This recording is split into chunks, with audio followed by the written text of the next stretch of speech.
but my lessons way more powerful from the losses than from the wins, way more. And I also hate to lose more than I like to win. So I think that it connects with me a lot more, right? Which is very much human nature. You know, you've seen those studies where people would rather, would much rather like not give up $10 versus win $20, right? I used to take breaks and go for walks in the sunshine in the middle of the day. I don't do any of that anymore, right?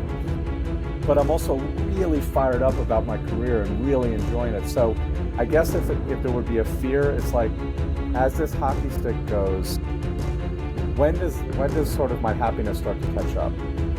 You know, how do I find, and I don't like the word balance. I don't really believe in it. I think to achieve anything, you have to be a little out of balance, right? If you want to be really, really fit, you really have to put a lot of time into it. People are worried, they go to the doctor, or they're worried about what people think about them. They don't like the way they look in the mirror. It's not trying to become a better version of themselves. And I tell people, when you get to the point where exercise and diet are more about, like I tell people, one of the reasons I don't have even, really, I'm not perfect, but in general, 99% of the time I won't have a drink on a school night. It's not because I'm being a teetotaler, it's because I'm so much of a better person if I have zero alcohol, even if I just have one. When your habits become your identity, you've won. They won't, as I tell these guys when I'm coaching them, they do great until they go on a trip. They do great until the family's in town. And I said, you haven't adopted this it's not you yet. And it's okay, that can take a while. The biggest message I got specifically about my dad, because we're kind of on that topic, was to follow my heart.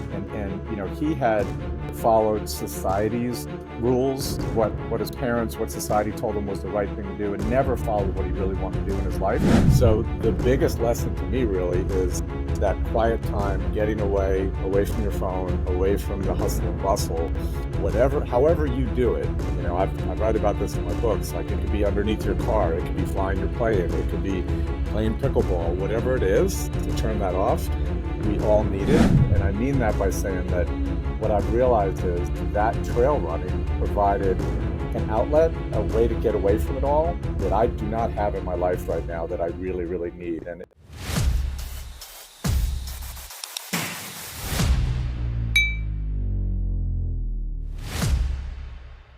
Is it too late? Is it too late to become financially free? Is it too late for you to get married or have kids?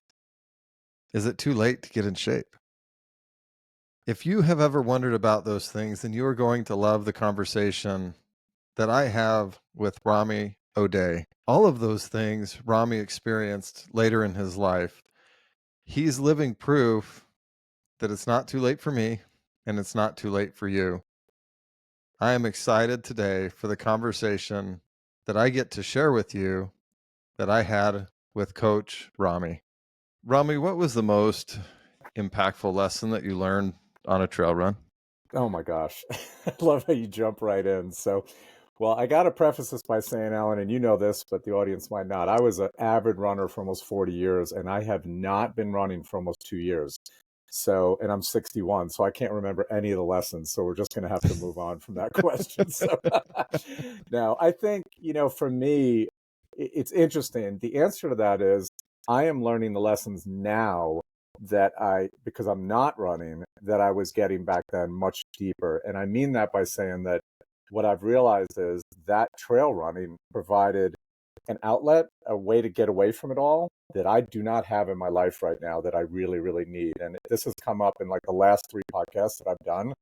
So the biggest lesson to me really is that quiet time, getting away from your phone, away from the hustle and bustle, however you do it. I write about this in my books. Like, it could be underneath your car, it could be flying your plane, it could be playing pickleball, whatever it is, to turn that off.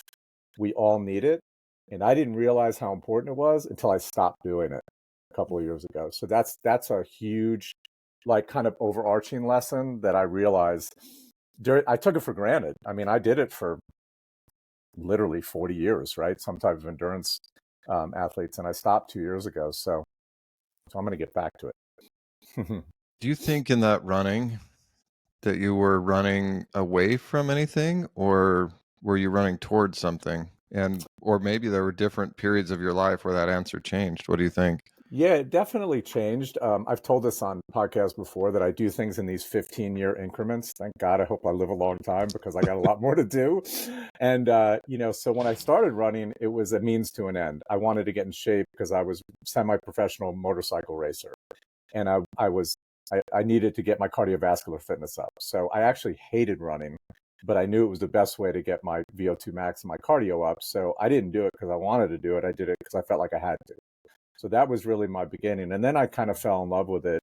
And then I did it for the love of competition. And then when my dad died, and that was a big monumental moment in my life, I was very young when it happened. I was 29.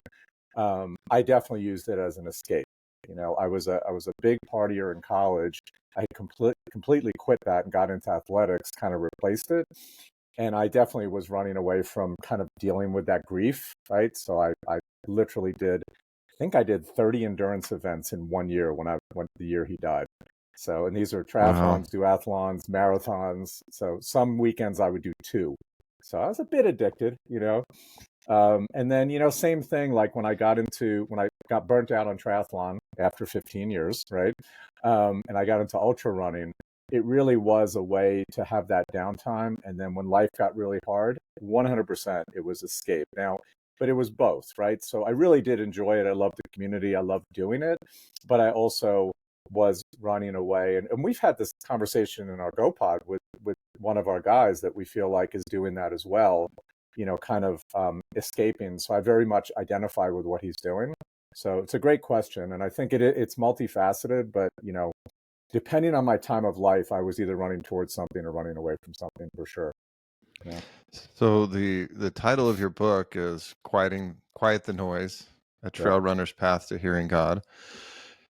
Can you share an experience of maybe what you heard or what you learned about yourself or about God during Yeah. those difficult times when, I lost my dad 4 years ago. So I Yeah. know exactly how you need something, I think, to fill that void, to help heal the loss. And you did it through running. Yeah. I started flying airplanes. I think the search was the same, as just trying to find something to fill that space. And I would say that when I'm flying is an opportunity for me to hear God, but I would love to hear some of the things that you've learned about yourself or about God in that experience. Yeah, typical Alan Underwood. You're getting me emotional in the first 4 minutes of a podcast. Appreciate that, brother. So, but yeah, the quieting part, I have an incredibly noisy mind. You know me well enough to know now I'm a constant thinker, and I love to talk and I love to engage. And, for me to be quiet, like I've been challenged for converted to Catholicism 16 years ago, and I've been challenged for 16 years to do a silent retreat, and it scares the crap out of me. My wife is like, "You couldn't be. You're barely silent when you're sleeping." So for me, like, I definitely had many, many epiphanies, and that's what started the book. The whole book was a blog that I was writing about these connections that I would find when I would disconnect and get out into nature and just be quiet and listen, right? And most of them were things that God was telling me all the time to do in my life, whatever that was, and I wasn't listening because the noise in my head was so loud from everything else. And so that quiet time really allowed the connection that I had with him just to be more evident and more clear. And so, the good thing is, and I write about this in the books, is that I used to be so anxiety ridden and so like constant chatter in my head that I would have to go to a really extreme level of exercise to quiet down, right? Like Mhm. that's such high heart rate that you can't think about anything else. The hardest set you've done in weight training, or the like a all out quarter-mile run, like that kind of level was the only time I could quiet it. And what I found was it became a muscle to the point now where I can just go for a leisurely hike, and it's just the getting away from the digital world that we're in, right? Like getting out into it, that opens it up. And for me, the biggest message I got specifically about my dad, because we're kind of on that topic, was to follow my heart. And he had followed society's rules, what his parents, what society told him was the right thing to do, and never followed what he really wanted to do in his life. And his life ended tragically, probably mostly because of that. And Mm-hmm. and so I really heard that, and I heard, as tragic as it was losing him young, I heard it as almost a license or an opportunity, or this is okay for you to follow what you're doing. And I would get reminders of that when I would go out, that this is okay to, spend your Saturday morning 5 hours up in the woods as opposed to, whatever, doing what society thinks you should be doing. So, I try to always remember that. I even have a tattoo that means choice on my ankle, which really means like to make the right choice. And the choice is, what we're put here to do. So those are really the messages I would get. And I call it God. You can call it the universe, you call it whatever you want, was to stay on my path. And trust me, I've drifted off many, many times. So I'm 100% human, but it really, that's a lot of what I got in that time.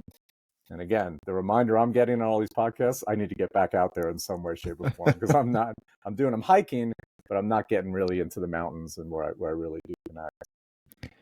When you were able to get quiet and have those thoughts, those words come to your mind, would you consider those high points in your life? Was that, is that when life was really clear and seemed easier? And if that's the case, what's been the opposite of that? When has life been most difficult for you?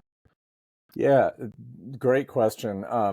Actually, some of those moments were really low. I mean, I had very emotional moments, and I had very kind of dark moments. And did you do the breathing exercise that we did with Ryan Kennedy? Did you get a chance to do that, or you've done it? Yeah, I've done that a couple of times with him. Yeah, yeah, and like I think about that, like that shutting everything off and getting into that breathing mantra, and he's such a good narrator to kind of pull you into those places. Some of mine were very positive, some were incredibly difficult. I wouldn't say negative, but they were very, very difficult. And so there were incredible highs. I've had insane lows, especially during competitions. I mean, to the point where like literally wanting a car to come pick me up, and like, what am I doing out here? And this is the stupidest thing I've ever done. And I've had such incredible highs where I feel like everything is perfect and everything is flowing, and that is, to me, a lot of trail runners will tell you this. It's a really, really clear and focused metaphor for life, right? And it takes those highs and lows and condenses them into a 3-hour period or a 5-hour period or something. But it's fun. It's fun to talk about this because, when I was doing podcasts when they first came out, I was really, really into ultra running. So I was very, very conscious of it. And now I have to bring those memories back, because now I've shifted into bodybuilding, which is another form of quieting the noise, but it's very different. It's very, very really focused on the exercise more than anything. It's not in nature. You're in a gym. It's very loud. You're listening to music usually, or a podcast or something. So it's a completely different form. I don't get those type of epiphanies maybe once a year in bodybuilding. So, it's definitely a different thing. So in answer to your question, I would say more highs than lows for sure, but there are definitely some lower points that I've hit during that time as well. Do you feel like you learned more from the highs or from the low periods of your life? Oh, definitely the lows. That's an easy question. Yeah, and I think you and I have talked about this. I know I've talked about a lot of people. I have incredible hindsight looking back and seeing the lows and what God was teaching me and what the lesson was and what I could change in my life. And my goal in this, while we're alive, hopefully, is to get to the point where I can almost be cognizant of that while I'm in it, and I'm getting much closer. Like when something hits, and I don't want to be like a Pollyanna where you have this unbelievable tragedy and you're like, this is great, I know this is going to be awesome, not that, but to be able to say, what is the lesson here, good or bad, right? As opposed to sometimes, like, it took me years to figure it out after challenges in my marriage or challenges in my finances or things like that, right? But my lessons, way more powerful from the losses than from the wins, way more. And I also hate to lose more than I like to win. So I think that it connects with me a lot more, Yeah. right? Which is very much human nature. You've seen those studies where people would rather, would much rather like not give up $10 versus win $20, right? Yeah. And I'm that on steroids, right? Like I really don't like losing. So, yeah. Well, I feel like from observing you in the last 6 months or so, you're in a period of life where you're experiencing a significant amount of success. You want to Mhm. talk about what's going on right now, what that success looks like? We can talk about Alloy. We can talk about your Yeah. personal coaching, but I would love to know what that looks like right now. And then, just so you're prepared for it later, how long ago was it when that was the complete opposite? And paint that Yeah. picture of what that looked like too. Yeah. That's an easy picture to paint because I've told that story 1,000 times, and I haven't gotten to tell the success story because it's been very recent.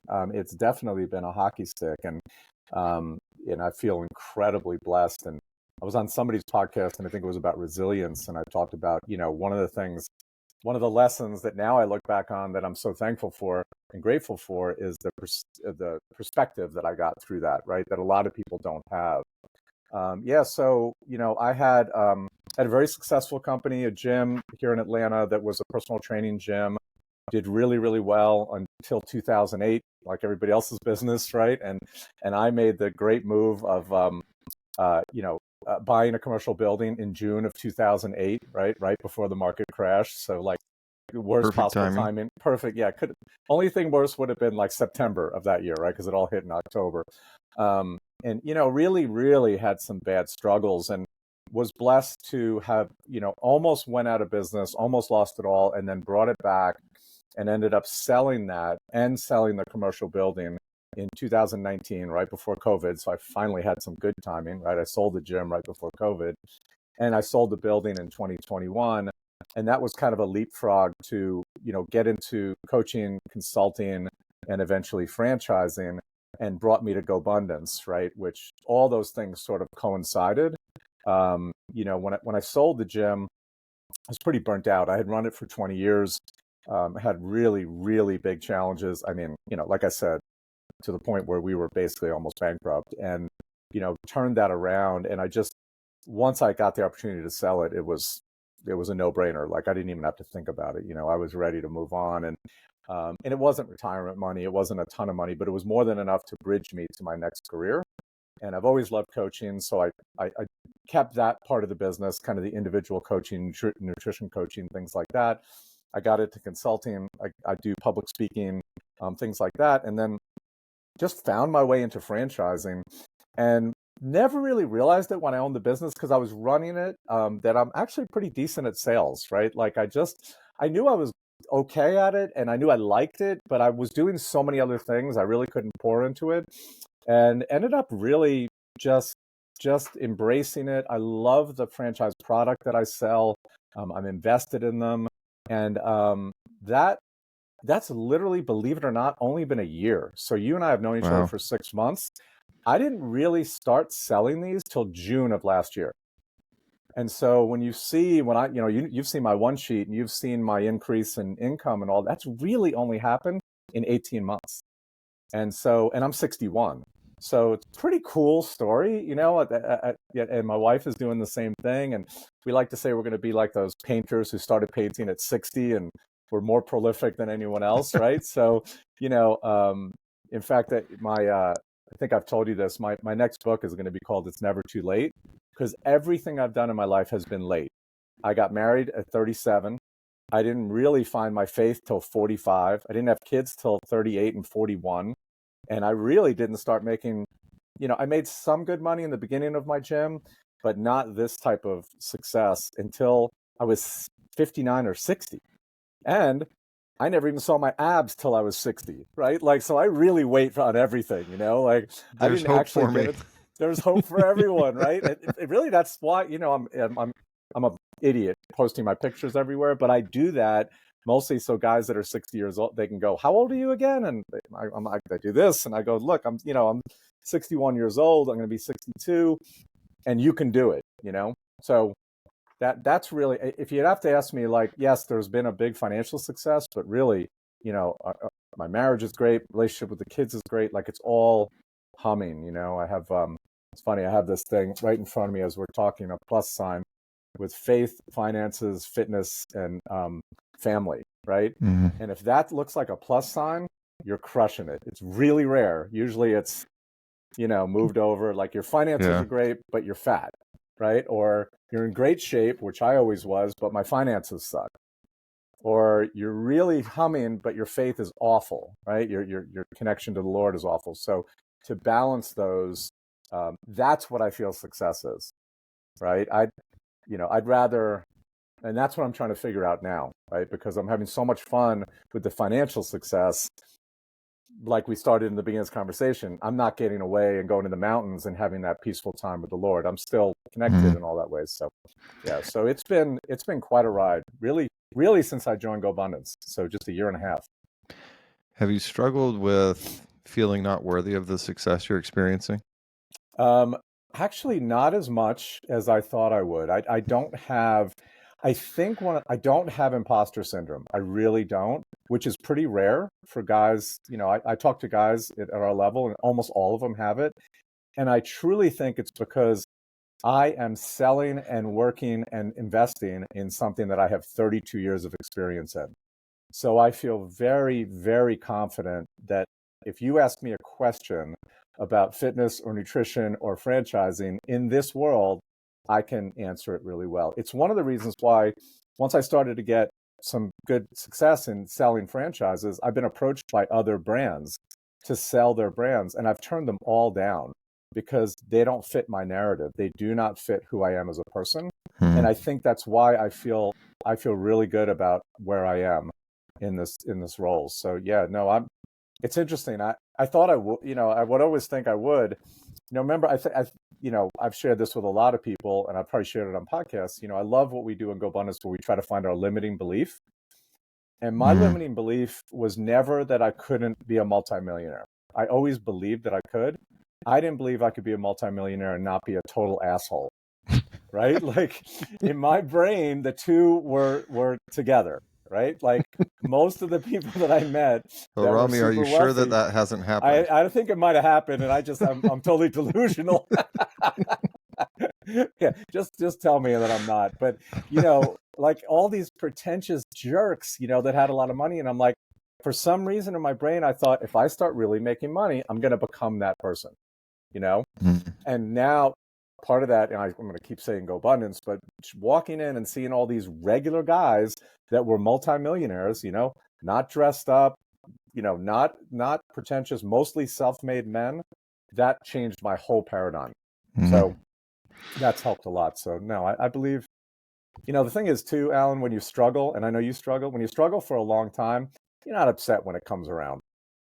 Like you're not like, oh, I don't deserve this. It's like, I've been through a fair amount, and I also know it could all be gone tomorrow. I have that perspective, so I'm enjoying it while we have it. So, Rami, some people might say that you're on fire right now, but you've actually been on fire before. Do you want to tell us about that?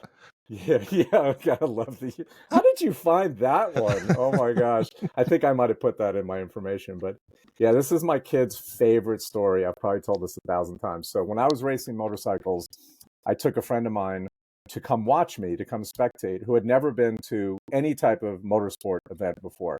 He had watched NASCAR on TV and things like that. And we're driving to the race really early in the morning, 5 o'clock in the morning. And he's like, hey, do any of you guys ever light on fire? And I'm like, what are you talking about? Like, this is dirt bike racing. This is not NASCAR. This is not Indy 500. No one ever lights on fire. That's foreshadowing, right? So amazing that he asked that question on the way to the race. So I'm in the race. I'm doing pretty well. There's actually a water jump. If you've ever seen in dirt bike racing, they don't do these much anymore, but you would jump like over a small like pond. And it was in front of a spectator section with so this is where my whole family was, this kid and everything. I jump over it, I hit the bike wrong, crash, which is no big deal. You crash all the time in dirt bikes. And the throttle, which runs the motorcycle, right, gets stuck in the full position. So it's, if you've ever heard a dirt bike, it is loud. It's going at 8,000, 10,000 RPM, screaming, and the throttle's broken, so you can't turn it off. So there's a kill switch. So I hit the kill switch. That's the first thing you do to try to shut it off. Nothing happens. And you probably know a lot about mechanics, so you're going to be fascinated by this. So I'm like, well, what am I going to do? I can't turn it off. It's the wheel is spinning. So imagine, like, if you put your hand in there, you're going to lose your hand, right? So I take the spark plug cap and I pull it off the spark plug. Mhm. Okay. So now there's no electrical connection. The bike keeps running.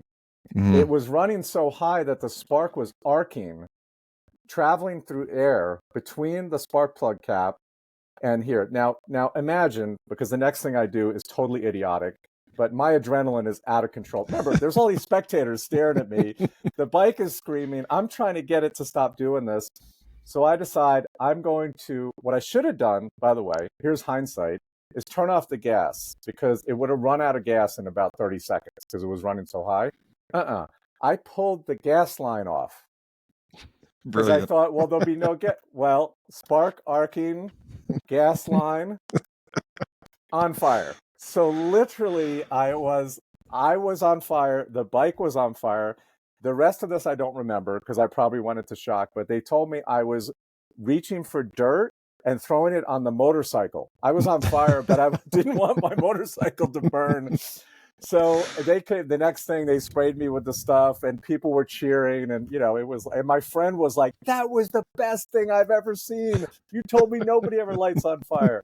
So yes, Alan, I have been literally on fire. And by the way, I was totally fine. It's interesting, gas fires, if you put them out quick, the gasoline burns, but I mean, it burned all the hair off my arms and stuff. Plus you're covered with equipment. Yeah. So I've told that story around so many campfires for my poor kids, and the kids are just laughing so hard, So that's a vivid memory. And I was in college, so I was probably 19. So that's a long time ago. Yeah. Rami, what did you learn about From being on yourself? fire. No, actually, you've spoken about your kids a couple of times. Mm-hmm. What did having kids teach you about your relationship with God, and what have been some of the changes in your life that have come from having kids? Since, as you shared, that happened a little bit later for you, so there are Yeah. probably some pretty well entrenched habits, belief systems, things. The way that you did your life. I'd love to know how having kids changed all of that. Yeah, I have a friend who unfortunately passed away at 52. He's one of my best friends. He died in his sleep, and he used to say, I'll never forget this. He said, "When you're single, life life is about me. When you get married, life is about we, and when you have kids, life is about them." And then it goes back when the kids leave, and I really do believe that. Like, when I had our first child, um, I'm an overachiever, as you know, so I decided, in 1999 to train for my first Ironman, open my first business, and get married and have our first child all in 1 year. So, oh, and buy a house. So probably like some of the biggest things that you'll do in life. I'm like, let's get them all done in 1 year. So I had a lot of like me stuff going on. Like training for an Ironman is all me. And having a baby becomes very much them, right? And so supporting my wife and all that. And I wanted my wife, and she did too, to stay home. Neither of us had that growing up, to be a stay-at-home mom. So that was really important to us. So the biggest lesson I flipped was like realizing how important it was to me to have her home with the kids and really, be focused on them as opposed to me, right? And that's hard to do when you're starting your first business too, because you're very much focused on, you're a lone wolf, right? It wasn't a franchise, it was a mom and pop. I was opening my own gym had no idea what I was doing. Never took a marketing class, never took an accounting class. Like everything was learn as I go, right? And somehow figured it out. But really, they taught me a lot. And back then, I've always been spiritual. I've never been an atheist. I've always believed in God, but I never had organized religion. Neither my father was Muslim, my mother was Lutheran. Neither of them practiced. We didn't have it in the home. We didn't really talk about God. We never went to, we didn't go to mosque. We didn't go to church. And so, most of my friends were Catholic growing up in New York. Catholic back then, if you know, was very scary. It was pre-Vatican II, so it was dark and in Latin, and it was just a frightening experience, right? It's way better now, way easier to adapt to.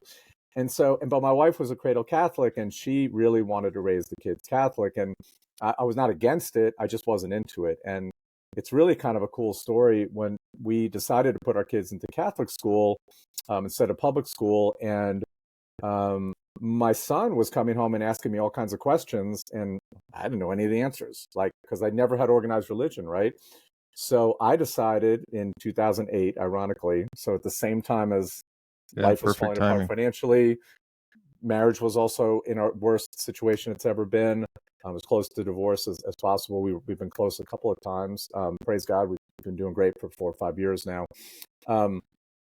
I decided to do RCIA, and I know you know what that is, right? The Rite of Christian Initiation for Adults. And I never intended to convert. I just wanted to, I said, this would be the easiest way to learn everything there is to know about the Catholic religion, like a 9-month college course, right?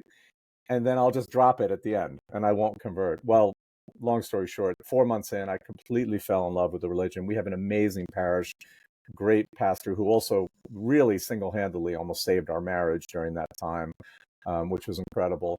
But all that came from my son coming to me. So I always tell him, I credit him, when he was like, God, Catholic school's so hard. I'm like, you're the reason this happened, like you're the one who asked me the questions. So what I've learned with kids is they teach you truly what's really important.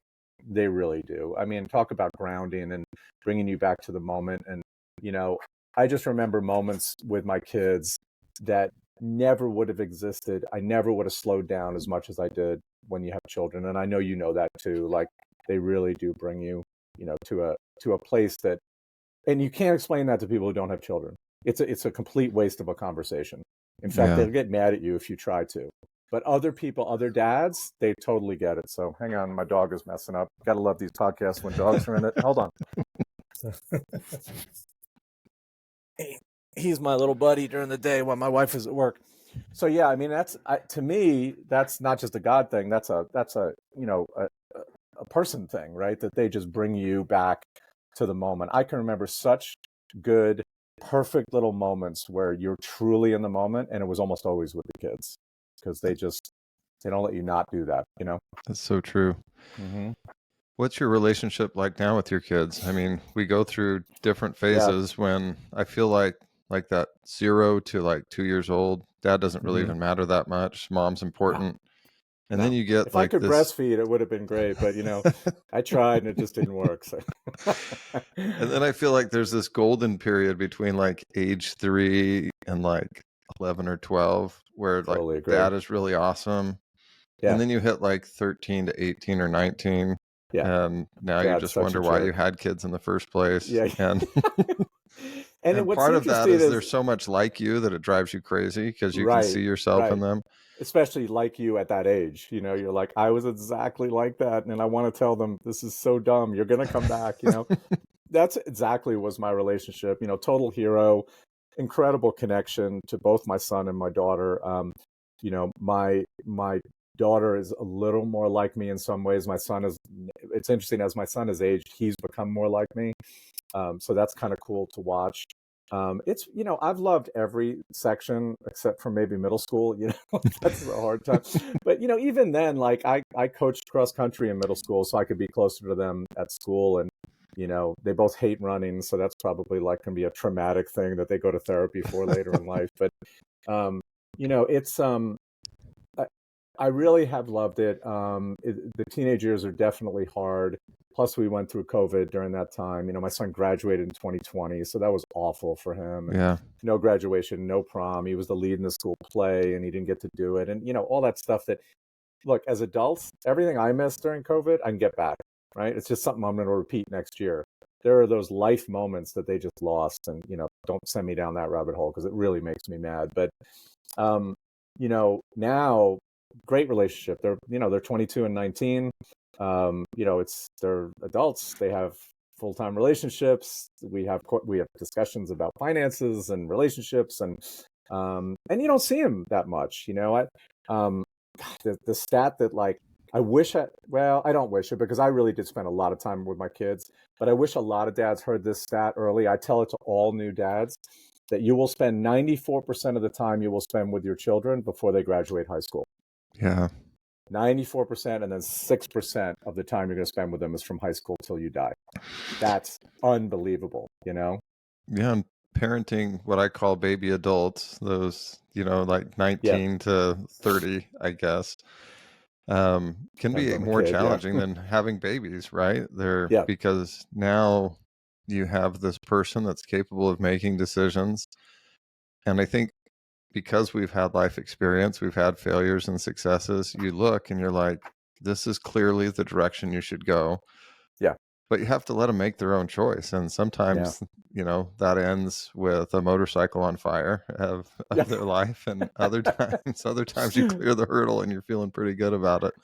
Yeah, I mean, like I think back on that with my parents, and they absolutely did not want me. They were scientists. They worked at IBM. They were very intellectual. Didn't weren't into sports at all. They did not want me to get into motocross racing. And my half brother actually bought me to someone's house, and I bought the motorcycle without telling them. I'd saved money and done it. All of a sudden, I was like, "Whoa, how'd this get in our garage?" Well, I'm not going to really race it. And 2 weeks later, I'd signed up for a race. And I think back on my parents and, oh my God, that had to be brutal for them. I mean, my father was from the Middle East. My mom was from Germany. They didn't know what this was. But yeah, you have to let them go through it, right? But you got to keep also, I do believe in guardrails. Like I think about some of the stuff we went through during COVID and specifically with our daughter. My daughter's an extrovert. My son's an introvert. And Mm. so COVID was a dream come true for my son. He was like, this is great. I can Yeah. play online with my friends. I stay home from school. It's awesome. And my daughter was miserable. She's a dancer. She's got tons of friends. And it really was difficult for her. And, praise God, she got through it. And, we were very, very attentive parents during that time. I've seen parents that aren't.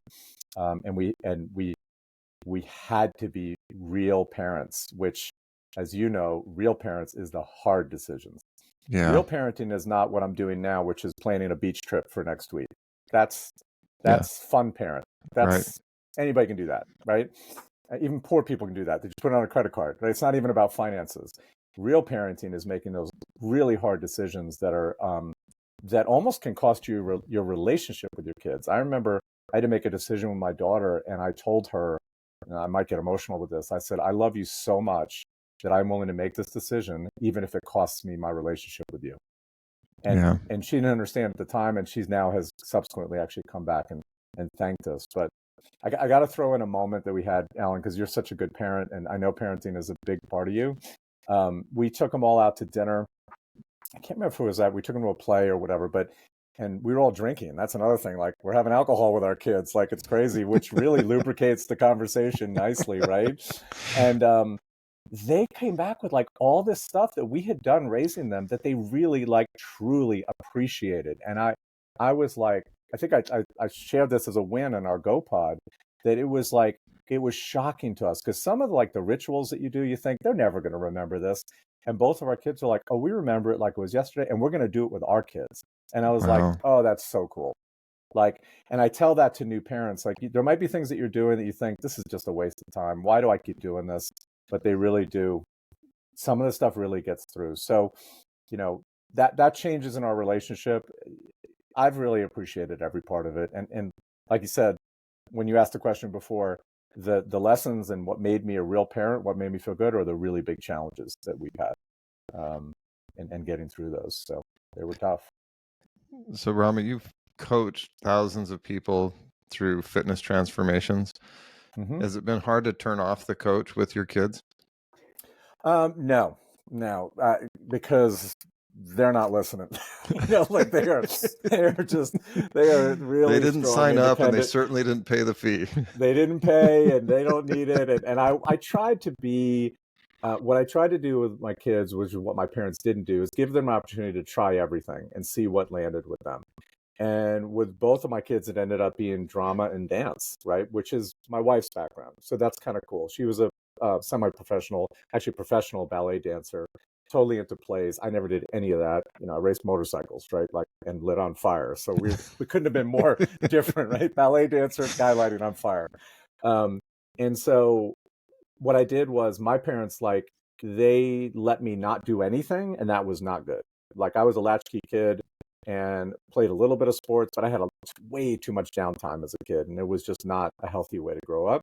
So I kept my kids involved, and if they didn't like something, I'd enforce them to do it, right? Hmm. So the coaching part of it, if they wanted coaching, but I could tell from the very beginning, like, running was not going to be their thing. And, you know, the, and that's totally fine.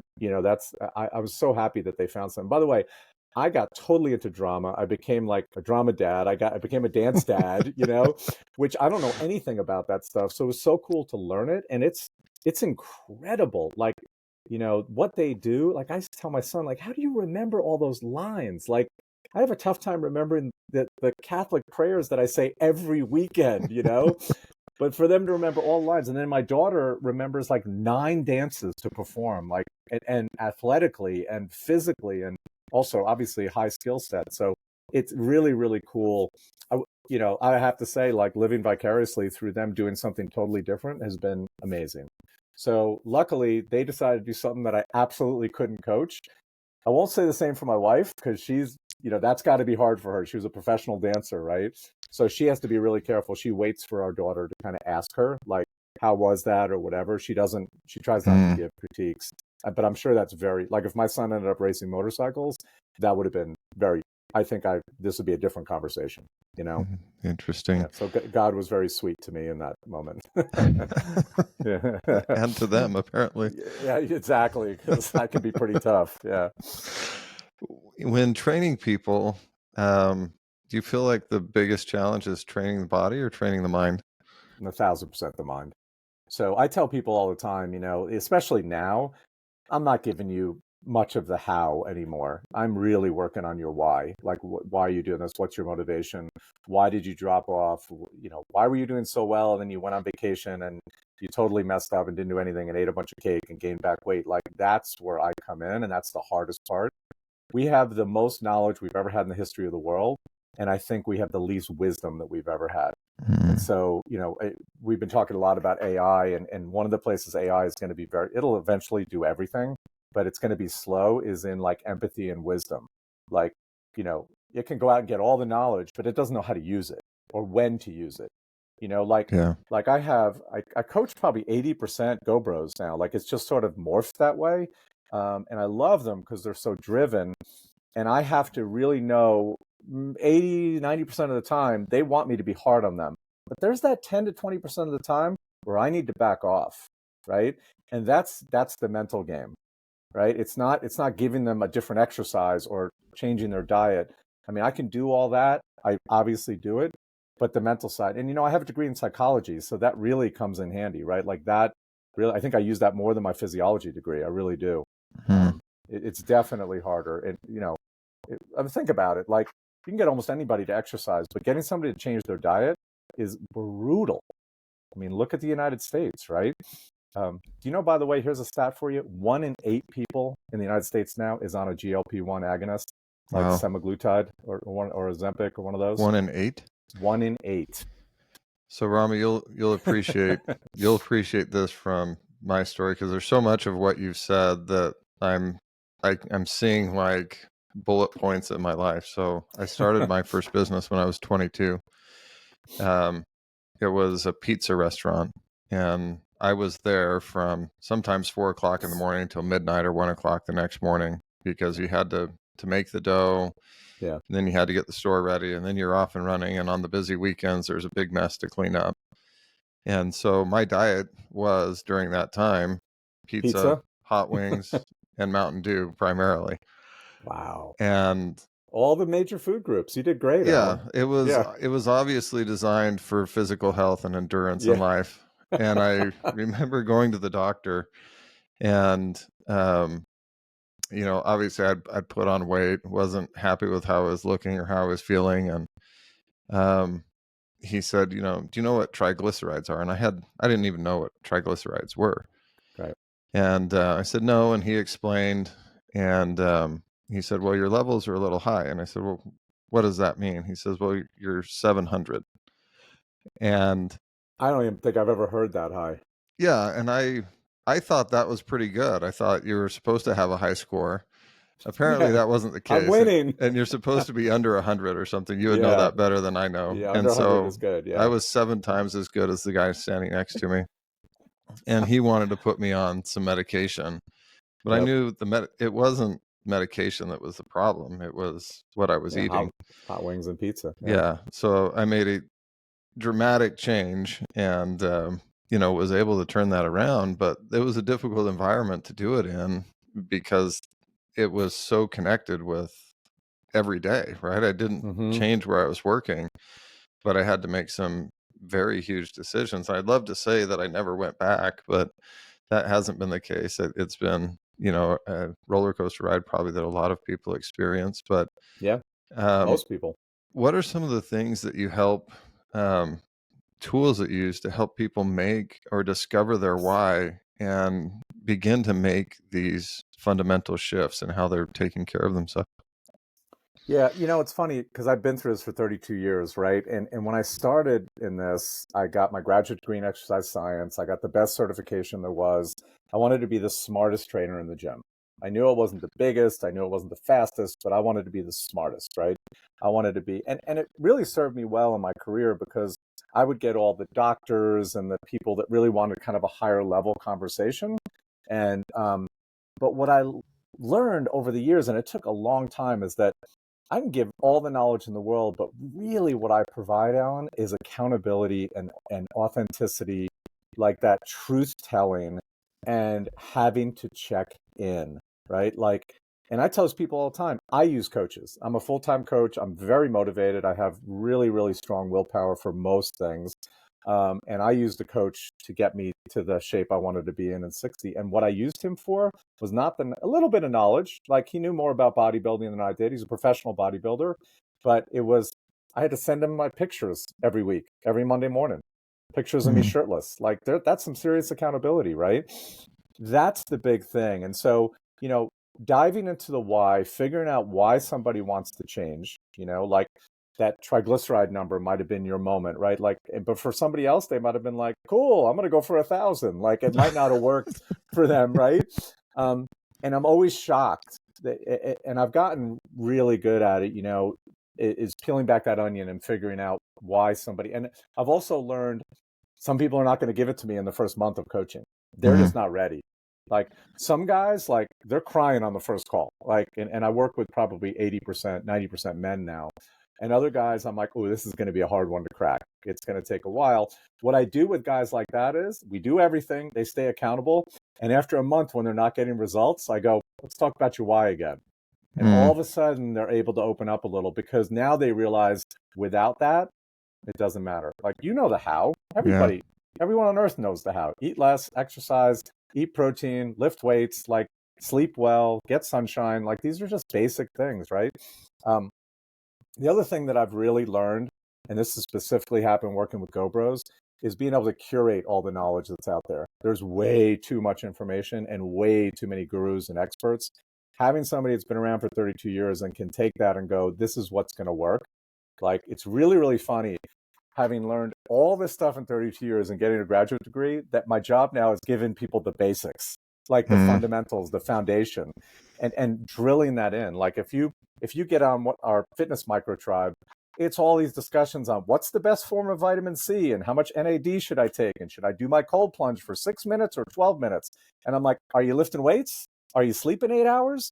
How's your protein intake? And they're like, oh, not good. I'm like, let's work on that before you spend $20,000 on a cold plunge, I mean, I love all that stuff, by the way. I love all of it, but and that's been fascinating to me.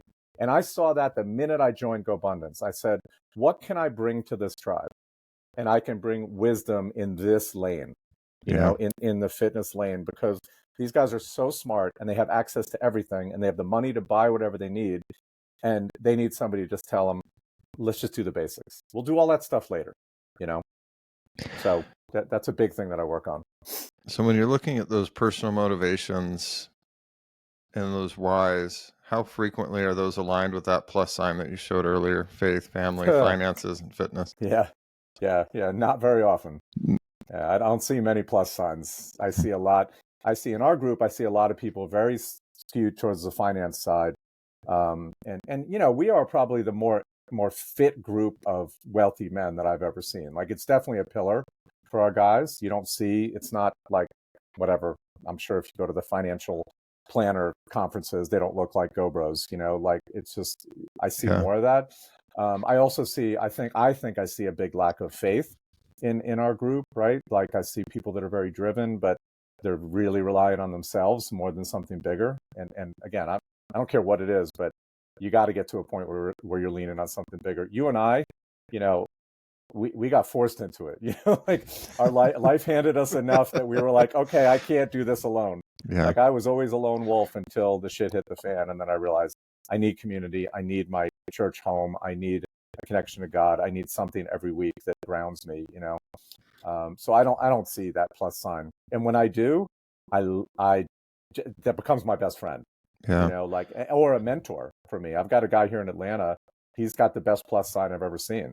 Wow. And he's been through a lot, and he's a great friend, but I tell him all the time, you're a mentor to me, not because you're wealthy, but because you have a great relationship with your kids and you run on the weekends and you have a great relationship with your wife and you're involved in your church and the whole community knows you and you're wealthy, and you're Yeah. cool. You have long hair and a beard and you drive a Jeep. Like, come on, man, you got it all. He's like, I'm not perfect. I say, okay. How often is motivation faith-based? Like, hey, I see something better that I want to become, and how often is it fear-based? I'm really afraid of what might happen if I don't make a change. What's that relationship? I think it depends on the group, the avatar that you're going after. In the general population, I would say it's 90% fear. Mm. People are worried. They go to the doctor. They're worried about what people think about them. They don't like the way they look in the mirror. It's not trying to become a better version of themselves. And I tell people, when you get to the point where exercise and diet are more about, like I tell people, one of the reasons I don't have even, really, I'm not perfect, but in general, 99% of the time I won't have a drink on a school night. It's not because I'm being a teetotaler, it's because I'm so much of a better person if I have zero alcohol, even if I just have one. It's not because I wake up fat or I'm afraid it's going to hurt my triglycerides. It's because I know that I will be a better person the next day. Better worker, better father, better husband, better workout, all of it. Get a better night's sleep. And when you can get to that point, if you read Atomic Habits by James Clear, when your habits become your identity, you've won. They won't, as I tell these guys when I'm coaching them, they do great until they go on a trip, or they do great until the family's in town. And I said, you haven't adopted this it's not you yet. Yeah. That's okay.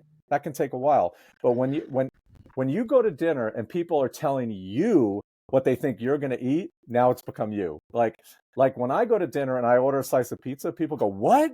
And I'm like, because my identity is most of the time I'm going to get protein and vegetables. But if I have a drink and I go off, that it's the different identity. So that's when and that's when I've succeeded with a client. And for some guys, that's 6 months. And some guys, like I said, takes a while to crack it, Yeah. Rami, what are you afraid of right now? What motivates you through fear right now? Your questions. No, I'm just kidding. What am I afraid of?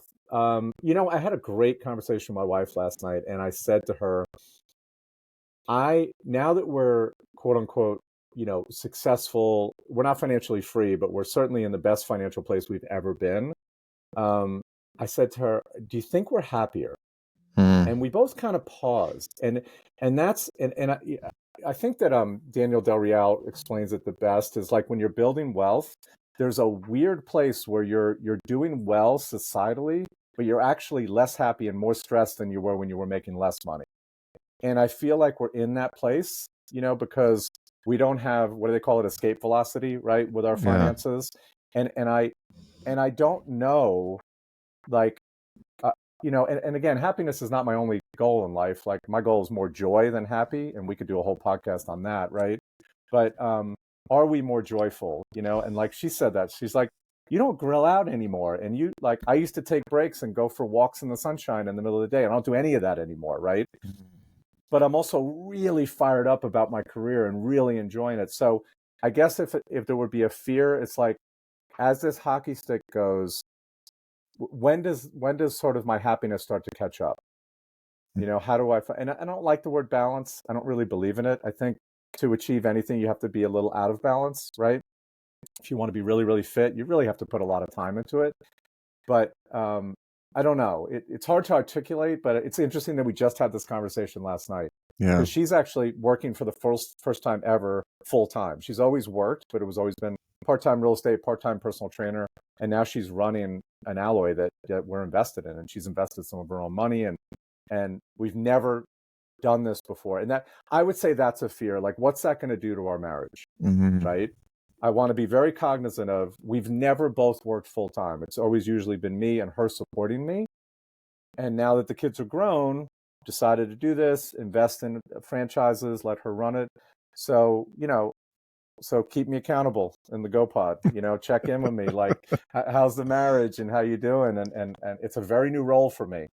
And I think I'm doing okay, but it's very new to me to be this much more of the supporter than the supported. Yeah. So that's scary. Yeah. I can certainly appreciate that. I think I spent 20 years as a workaholic, which Yeah. for the most part meant that I was on the neglectful side of being home. And then, owing to the difficult circumstances we went through, I was home, still am, Yeah. for Yeah. 4 years. But now I'm traveling very frequently for work. And that's been a conversation here is, hey, I don't want to cross the line back into that workaholic. So how do I, what are the guardrails that keep me from, because it's a natural tendency, right? We're It's where I feel overachievers. very We comfortable. want I to feel very succeed. We comfortable see the there. next Yep. level. You want to Yeah. work for it. It's easy to go there. It's a lot harder to put the phone down, turn off the computer, and go be intentional with your family, right? Yeah. I think. And also, like, we didn't go into this, but I mean, we struggled big time in our marriage, and I never want to go back there. And, it's very important to me to keep our marriage close. And to me, that's, if you ask me about my biggest success, it's that we're going to be married for 25 years in January. And, given That's what we awesome. went through, and given what we went through, that's a major, by the way, I'm the only person in my family that didn't get divorced. Cousins, Wow. brothers, parents, my mom was married 3 times. And so it's really important to me to focus on that. And so, I love this because every time I do a podcast, it, reminds me, got to get back to the mountains and got to stay intentional about my marriage and support her. But also, there will come a time where I'm going to start not to feel resentment, but I'm going to be like, well, hey, I'd like to talk about my work today a little bit too. And so I've got to figure that out, Yeah. So, yeah. So, Rami, last question. Okay. On my dad's headstone are the words, remember the little things, because growing up, that's what he always used to tell me, Alan, remember the little things. If there were just 2 or 3 little things that you could share, not only with our audience, but with your family, what would those little things be that you feel are the little things that would make the biggest difference in their lives? Yeah, I think going back to, losing my dad and what it did for me is follow your heart for sure is a big one. And that sounds trite and, very overplayed, but really, don't be afraid to take the risk and do, like, my daughter's thinking about being a dancer when she graduates college. Great, go for it. You can always go back to business, and then really, really focusing on the why is so important to me. I don't think enough, we really are focused on the how now and all the details of how to get somewhere, the step by step. And we forget about what really matters is the driver, the emotional component behind it, something that really gets to your heart, whatever that is, right? If making money is your thing, great, but what's the why? It can't just be money, right? And those would be, really my biggest takeaways. That and lift weights, that's but of course, exercise. I mean, it goes without saying, right? Like, move your body. Like, it's so important, more important than ever, especially with all these, these drugs that are coming out are only going to get better. And the scary thing to me is that it's going to make people think, oh, I don't have to do anything anymore. There's so much more to exercise besides fat loss and muscle building. Just the mental component of it is so massive. So those would be my little takeaways. Rami, thanks for sharing your wisdom with us today on the Plain Success podcast. I appreciate you, brother. Appreciate you, Alan.